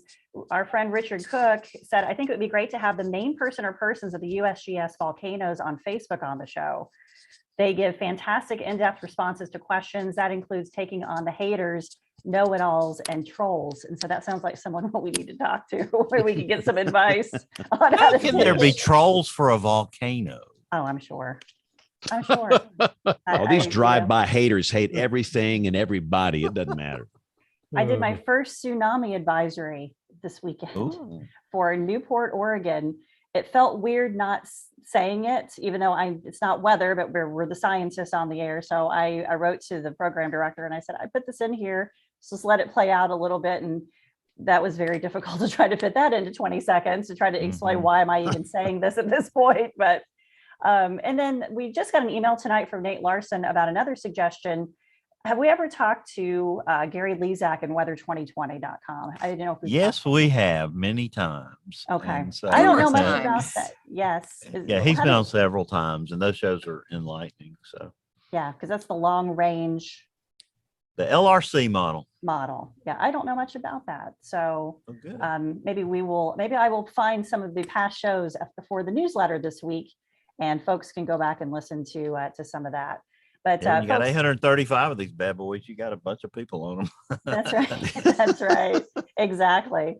But if you'd like to give us some guest suggestions or toot your own horn, whatever you'd like to do, send us an email at weatherbrains.com. Also, sign up for our newsletter. We send it out every Thursday morning. Awesome articles. James has got an article coming out this week. We have weather history and all kinds of fun stuff. We have our archive newsletters too. And folks, feel free to email us during the show. I will monitor it. If you have a question that you would like to throw out to the panel or to our guest, I will monitor that, and that would be a great way to interact with us. So that is the latest from the email bag here. All right, so let's talk about ongoing weather roundup here. I haven't played the weather ball jingle in a while. When the weather ball is red, warmer weather is ahead. When the weather ball is white, colder weather is in sight. When the weather ball is green, no change in the weather is foreseen. When colors blink by night or day, precipitation's on the way. So we're doing the show here on the 17th of January. So winter storm number 1 is kind of winding down. Aubrey, are you done with it? Is it over?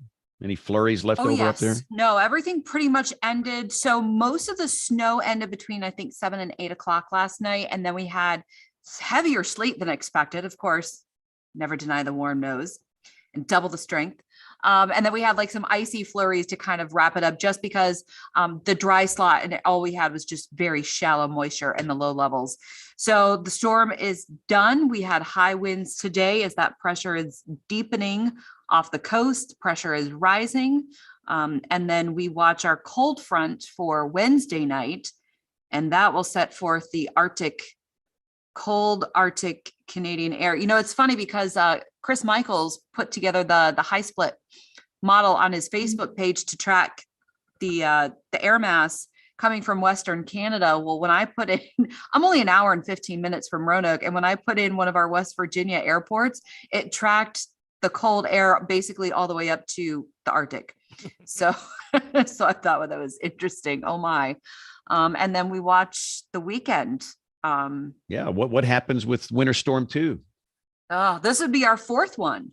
This would be our fourth Winter Storm 4. Okay. 4. Basically, this would be the one that busts all of our winter forecast. Because that will probably put us above average, which is very unusual in a La Nina winter. But this track off the southeast coast is seeming pretty favorable, especially with the cold air. So we'll see what happens. Do we end up on the back edge, or does it start to shift westward like the January 2nd, 3rd storm? So we'll see. But if it comes in on Friday night, I went 7 for a low. So that would mean my snow ratio is probably like a 30-to-1. Yeah, what's the high on next Wednesday, the 26th, Aubrey? I got to be working outside that day up there. What's it going to be that day? No, it looked like it actually didn't. to me. It didn't look warm. It did not look warm. It looks 30s. Well, here's my way to defeat it this time. I'm going to take the Amtrak. Okay. And I'm going to come in there. I'm going to try to blow in there on Sunday, right on the other side of it. But recently, I've been watching my friends at Amtrak. They've canceled the trains, like for this last one. The trains like the Crescent. A lot of those were canceled. Now, don't tell anybody at Amtrak that it's going to snow. Everybody out there is sworn to secrecy until I can get to DC on Sunday. Well, I'm 2 hours away, but if you need a place to crash. Well, I'm going to be going, choo, choo. I'm going to be coming up on the Amtrak. Are you coming up are you taking Amtrak all the way from Alabama? Oh, yeah. How long? That's got to be like 45 hours. Well, close. Sometimes it is. It's more only There's like 3,000 stops. Well, yeah, it's more like about 27, but that's all right. You gotta stop a lot of places. And long as it doesn't happen, that last train during that last snowstorm, got stuck because of the trees, that fell across the train tracks. So, but so they said, you want to be stuck on 95 or do you want to be stuck on a train? Neither one of them sounded like good ideas to me, but I'm gonna see if I can sneak in there this time. At least you have a comfy chair and Wi-Fi, right? Yeah, I got my room sitting back here. As long as the toilet doesn't go out. And that was what the big problem was on the last one. The toilets went out and they ran out of food. So it was like, that is not a good experience. Wow. So does this train stop at Hooterville? Where those girls are in that water tower up there, those naked girls. Oh my goodness! And nobody even knows what that is. I'm the only guy. I mean, not Green. Petticoat Junction. Yeah. I hated that show, James. Why did I hate that show so bad? That was a great show. That was a great show, Bill. Come on. Is that where Mr. Haney got started? Is that yeah, right? Mr. Haney. Okay, no, that was Green Acres. Yeah. I mean, he didn't start on Petticoat Junction and make his way over to Green Acres. Maybe they were all the same characters. Yeah. Both. All right, enough of Hooterville brains here. So let's talk. Rick, when's the Blue Norther coming in there? When you got your cold front coming in? Well, like Troy alluded to earlier, we're going to be warm tomorrow. We're not going to be 77. We're going to be 66 here, which is awesome. But yeah, it's coming tomorrow night, and then we'll be highs in the 20s again for middle of the week, and then back up into the 50s. So it's been a real roller coaster here. Unfortunately, with these systems, we're just not getting any moisture, and our drought conditions just continue to get bad. Over half the state of Oklahoma is in the D3 drought, and you just have to go not too far northwest of my house here, and it's been nearly 3 months since we've gotten a quarter inch of rain or more. So it's not, it's fire season comes up in March and April, so we're kind of dreading that. But yeah, right now we're just watching these dry systems come through, and temperature roller coaster continues. Yep. And Troy, you might see an ice pellet in Austin. Snowflake, maybe. Like Rick said, even 76, 77, 78, even into Wednesday, cold frontal passage here, Rick, is probably, I think, 3, 4, 5 o'clock on Wednesday. And we'll probably reach that 77 prefrontal. But folks, we're falling down to near probably around freezing, probably for Wednesday night, and then Thursday passing upper air disturbance. High temperatures at best, probably only around 40 in Austin. And you bring that upper air disturbance through in what I think is a moisture-starved atmosphere. Maybe something happens out of that, but you've got to consider the ground. The last couple of days, today it was 70, 77 tomorrow, 77 Wednesday. Hang around if you expect that stuff, if it even does develop, to ever get to the ground, and it's going to melt very, very quickly. All right, Jen, how low will you go in Ohio? Looks like we get down to the teens tonight. We have this kind of lingering flurries, freezing drizzle crap, just kind of hanging out here, making things a little icy. But we make our way to 38 Wednesday, and then that's about as warm as it gets this week. We get down into the single digits Thursday night, Friday night, highs in the 20s starting Thursday all the way through Monday, but not a lot of precipitation. The front comes in, maybe a rain or snow shower Wednesday, but right now we don't have a lot happening. Looks like things stay too far south to get up into a lot of the Ohio Valley. So I'm okay with that. I mean, I'm not a fan of the cold, but I'm less of a fan of the snow. So that can stay away as far as I'm concerned. Okay, good old January. Well, let's go around here, do picks of the week. This is where we share something that is weather related, website, hardware, software, you name it. So let's start with Troy. I think Troy's got a good pick for us this week. Go. Yeah, I would like to. It would look really good to take credit from this a week ago. Last week's show, which we recorded on Tuesday night. My pick of the week is the Haleyville, Alabama AWAS, who for the first time in 2 or 3 years has the sea level pressure corrected. The right R value is actually in that AWAS. I will tell you, though, that the FAA in Washington, this was before our show, they already had been working on that and they got it going. So my pick of the week is the Haleyville, Alabama AWAS, finally with the sea level pressure that's corrected. Thank you for our friends in the FAA for getting that fixed. All right, good deal. All right, so let's go to Aubrey for her pick of the week. Oh, and we have some news to share, I believe, via my pick of the week. All right, the Southeast Severe Storm Symposium put on by Mississippi State. Ooh. The dates are April 2nd and 3rd. They are planning an in-person event, and they released their first keynote speaker. It is our very own James Spann. Woohoo! Guarantees a severe weather event for that day. It is a little later than usual. Tornadoes that day. That will be the biggest tornado outbreak we've had in 30 years on that day. I mean, that just guarantees that was a bad pick. So they're going to put out they're doing it 4 days this week. They're going to release each of the 4 keynotes. You can follow them on Twitter at SESVR Symposium. I thought they'd never invite me back after Aubrey knocked a home run over there. You know, this is she did an amazing job. I cannot compete with that. So. The students love you, James. You are their idol. Oh, please. Hero. I'm still traumatized by that time. Is Bill ordering a pizza? What's he doing over there? He just left, and he's on the phone ordering a pizza. No, I was trying to find my cowbell, and I can't find it. Dang it! I've got mine in the back. Yeah. No, I was traumatized by the year that Chuck Doswell was over there. Yeah, I was too. I was one of the speakers. Yeah. And you get he's with the cowboy hat on the front row, and you talk about being intimidated. I think, oh boy.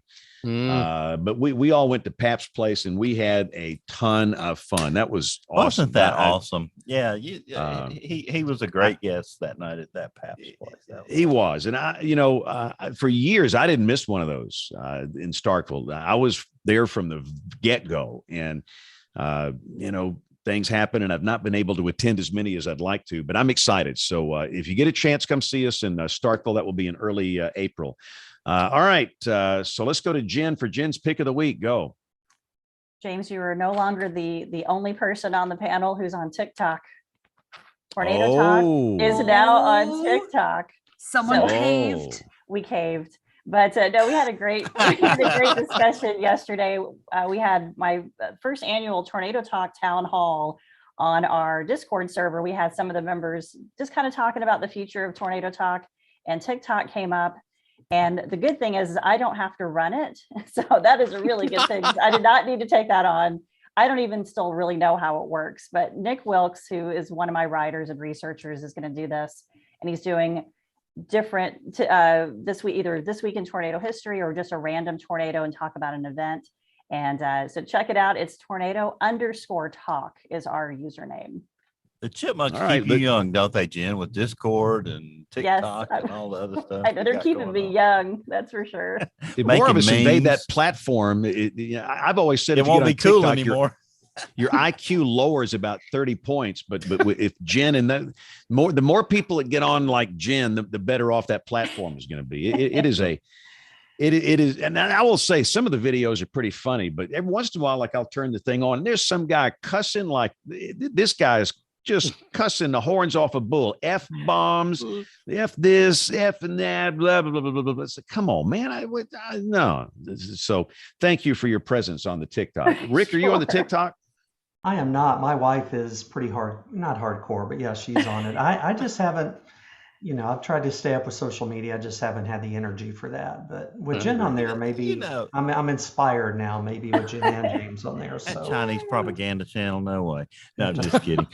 Try it out. But the funny thing happened to me, because we've ridden around with the kids in the car for years, and they're on their social media and their phones talking about. You just want them to to interface with you. Our oldest came in, he's a senior in high school, and Elle asked him, "Why aren't you driving?" He said, "I made Eli drive tonight because if I drive, everybody in the car's on their social media and nobody talks. And if he has to drive, then he will talk more." So I was like, there you go. What goes around comes around. There you go. All right, Rick, what you got for us this week? Go.